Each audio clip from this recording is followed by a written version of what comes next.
Boa tarde, professora Gisele. Estou aqui mais uma vez agora para falar sobre estrutura de repetição.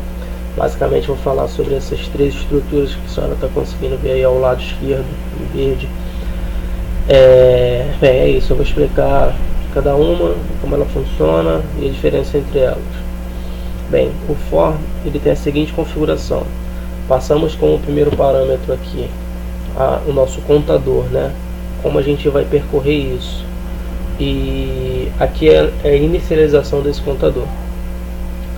Aqui é a condição que esse contador deve atender para executar o programa.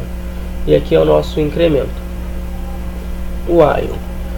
O while, diferente do for, funciona da seguinte forma. O for geralmente é usado para quando a gente sabe a quantidade de vezes que a gente quer que execute um programa. A princípio, né? Já o while não. O while ele tem a seguinte particularidade. Aqui a gente consegue executar quantas forem as vezes que o usuário quiser. Por exemplo, quiser executar infinitas vezes, né, um dado programa, ele vai ficar executando isso daí. Vai ser sempre testada essa condição. E quando essa condição se tornar nula, se tornar falsa, ela sai desse looping, né, desse loop de repetição. Do while tem essa configuração. Nesses dois pontos aqui, ele é utilizado. Aqui vai ficar o algoritmo em si, né?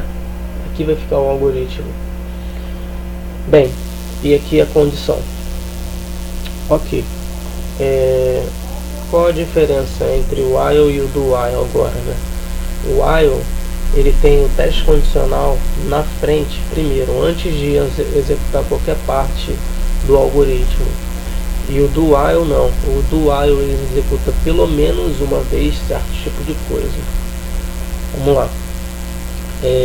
Eu vou pegar o exemplo da aula de estrutura sequencial e vou aplicar ele aqui. Ok, o que eu vou fazer aqui? Eu vou precisar ter o nome do aluno, o contador, que vai ser o nosso x, e o valor passado pelo usuário. Eu vou utilizar a variável valor mesmo. Vamos declarar elas então. Aqui eu vou declarar o valor e o x, e aqui eu vou declarar o aluno, a L só, com 10 posições. E o que eu vou falar? Vou falar assim para ele: digite a quantidade de alunos.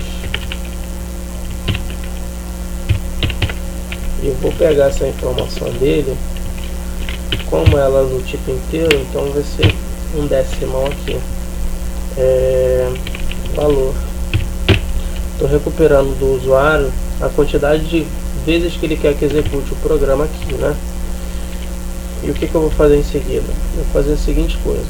Eu vou colocar ele dentro de uma estrutura de repetição, que é a estrutura for.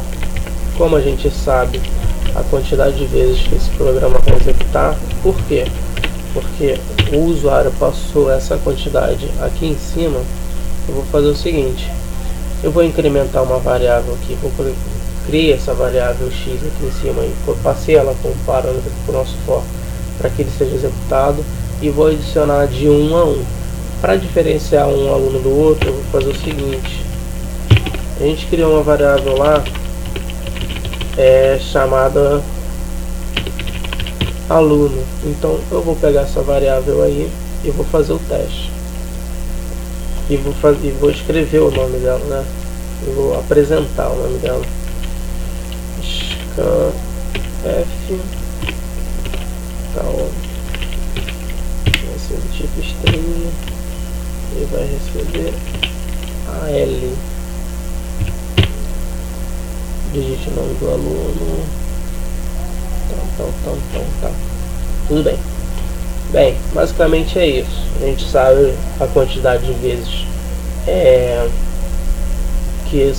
que essa estrutura vai executar, e a gente vai passar aqui para ele qual aluno é. Vamos executar, ver se vai funcionar.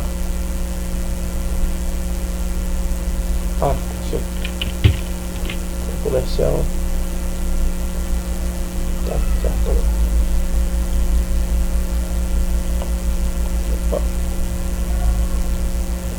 Aí tá na outra tela aqui. Ok. Digite a quantidade de alunos. Vou usar só 3 alunos. Está o nome do primeiro aluno aqui. Falta só 2 pontos e um espaçozinho para diferenciar. Diego. 10, 10, 10, 9. Essa é a média de Diego. Vou colocar aqui Lucas. Vou botar aqui 9, 9, 8. Opa, 7. Essa foi a nota. Vamos colocar 0. 10, 10, 10, 10. Opa.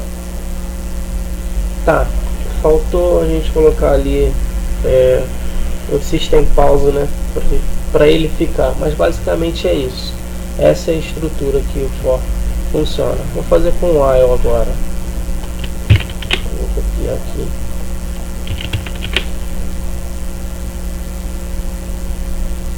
Vai ser a mesma coisa, só que com uma particularidade. Aqui a gente vai precisar incrementar o x, porque no for, como a configuração dele já possui especificamente dentro da linguagem uma estrutura, ele já se auto-incrementa no final. A gente passa lá o incremento como vai ser e ele se auto-incrementa. Aqui não, aqui ele não consegue fazer isso. Eu preciso forçar o programa a fazer isso. Como eu faço? Da seguinte forma: na minha última linha acrescento um x++. O efeito vai ser o mesmo. Vamos lá, vamos testar. Outra tela. Antes, deixa eu fazer uma coisa aqui. Aqui, aluno. Pronto. Cadê? Aqui. Beleza, vamos testar agora. Digite a quantidade de alunos. Está 2 só. Diego, nota 10, 10, 9 e 8. Essa é a média. E Lucas, nota 9, 8, 9, 6 e 7.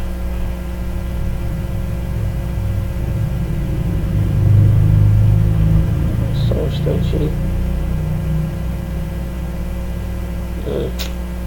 Tá certo. Falha nossa. Faltou fazer uma coisa aqui. A gente declarar que o x ele vai iniciar com 1. Faltou isso. Por isso que deu esse erro. Agora vamos fazer o teste de novo. Isso é importante, tá? Basicamente é a mesma estrutura, ó. A gente utilizou aqui o x, a gente inicializou o x, a gente testou o x e ao final a gente incrementou o x. Basicamente é a mesma coisa do for, só que tem uma esqueci, né? Acontece. Vamos lá. 2. Diego. 10, 10, 10, 10. Lucas. 9, 9, 9, 9. Pronto. Bem, o while funciona dessa forma. E o do while? O do while da seguinte forma. Aqui. Não teremos isso, nem isso. Do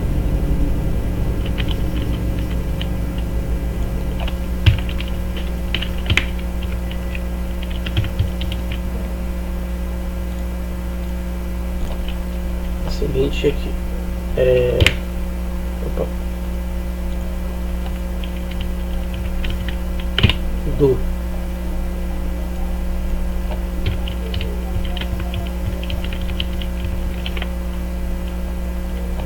enquanto o valor tá ok. Aqui eu vou implementar nossa variável. Vou inicializar.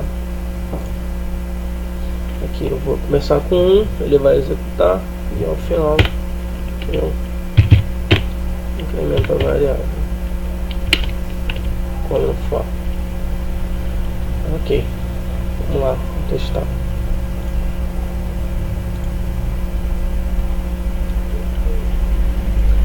Estado 2 Diego 10 Lucas 9. Ok, o mesmo efeito. Agora a diferença eu vou mostrar como ficaria. Eu vou colocar nenhum aluno. Mesmo que eu passe nenhum aluno, ele vai executar pelo menos uma vez esse algoritmo. Por quê?